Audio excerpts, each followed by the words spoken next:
اور 2018 کے اندر وہ پہنچ گیا تھا 30,000 ارب روپیہ، 30 ٹریلین روپیہ.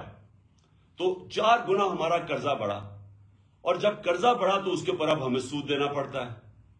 تو پاکستان کا اب حالات یہ ہیں کہ اگر ہماری معیشت بڑھتی نہیں ہے تیزی سے، جس کو اکنامک گروتھ کہتے ہیں، اگر اس ملک کی اکانومی بڑھتی نہیں ہے اور اگر وہ اکانومی سکڑنا شروع ہوتی ہے تو وہ قرضے تو بڑھتے جا رہے ہیں.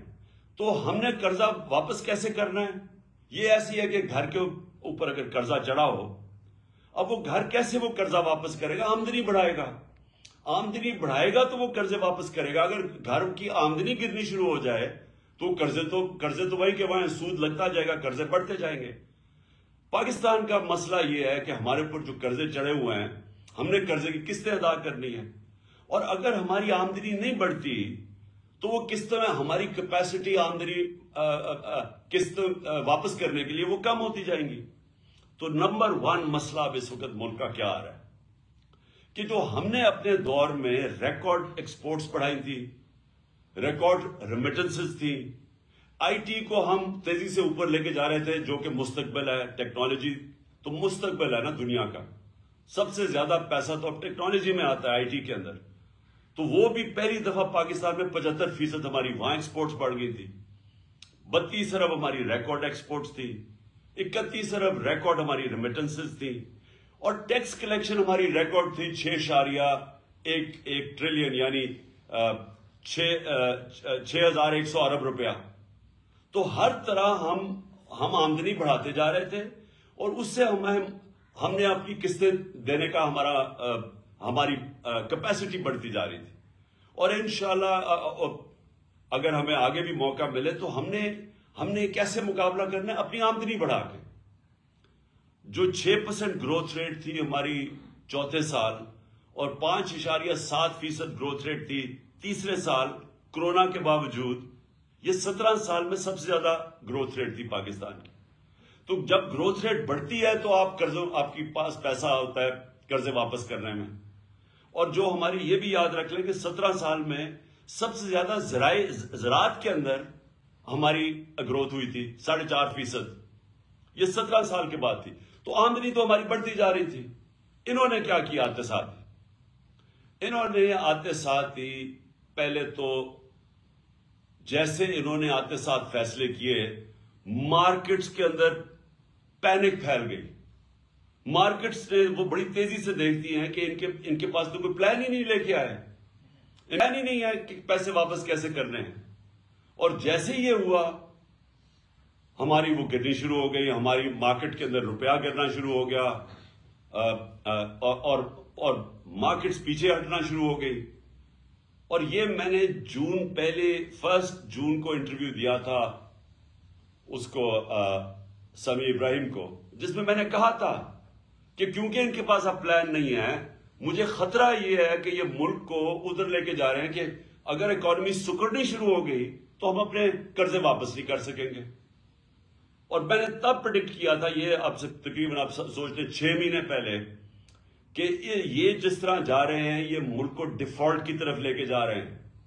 اور ڈیفالٹ کا آپ اندازہ نہیں لگا سکتے کہ خدا نہ خواستہ ہم ڈیفالٹ کر جائیں تو ملک ادھر پیچھے چلا جائے گا. اور اگر کسی نے بیل آؤٹ بھی کرنا ہوا تو پاکستان کا جو سیکیورٹی ہے، نیشنل سیکیورٹی، وہ خطرے میں چلی جائے گی. تو بڑا انہوں نے شور مچایا کہ جی دیکھیں عمران خان کو غدار مجھے کہہ دیا، اور اسمبلیوں میں بڑا شور مچایا. تو آج ساری دنیا کہہ رہی ہے کہ ہم ڈیفالٹ کی طرف جا رہے ہیں. انہوں نے 7 مہینے کے اندر ملک سے جو کیا ہے وہ دشمن بھی نہ کرے. سب سے پہلے تو جو کیپیسٹی تھی پیسے واپس قرضے واپس کرنے کی، وہ گرنی شروع ہو گئی، ایکسپورٹس گرنی شروع ہو گئی، ریمیٹنسز تھی وہ گرنی شروع ہو گئی. انہوں نے جب ڈالر کو روکا، اس کی جو اصل ویلیو ہے، تو جو ڈفرنس تھا ڈالر میں اور مارکیٹ ریٹ میں، جو آفیشل ریٹ اور مارکیٹ ریٹ میں جتنا وہ بڑا، ریمیٹنسز گرنی شروع ہو گئی. اوورسیز پاکستانیز کا اعتماد اٹھ گیا. اور اس کے بعد آج یہ حالات ہے کہ انٹرنیشنل مارکیٹس کا اعتماد اٹھ گیا. جو CDS ایک ہوتا ہے کہ پاکستان کی کیپیسٹی قرضے واپس کرنے کی.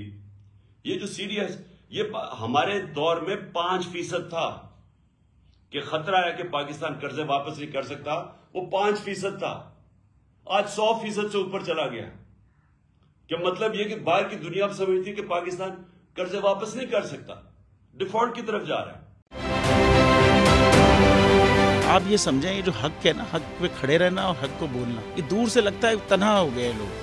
آپ خان صاحب کو دیکھیں, تنہا دکھائی دینے, ساری جماعتیں مل کر ان کے خلاف ہیں, لیکن آج بھی پاکستان کے عوام اس حق کی آواز کے پیچھے جو ہے 80% سے زیادہ عوام ان کے ساتھ ہے. سیم ایگزیکٹلی اسی طریقے سے بول کی کہانی ہے بھائی, بالکل الگ. آپ کو تنہا دکھائی دے گا, ہر جگہ آپ کو کھڑا ہوا نظر آئے گا, ہٹے گا نہیں کسی چیز سے, اور اس کے ساتھ بھی 80% عوام اگر آج آپ دیکھیں تو اسے بول دیکھ رہی ہے.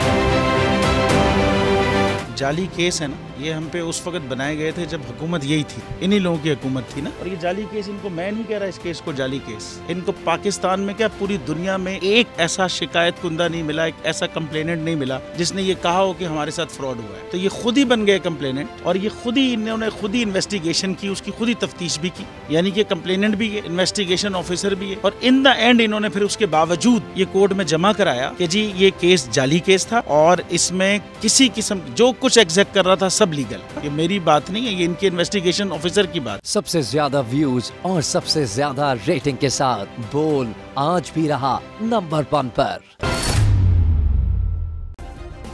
سبسکرائب کریں اور بیل دبائیں تاکہ کوئی خبر رہ نہ جائے.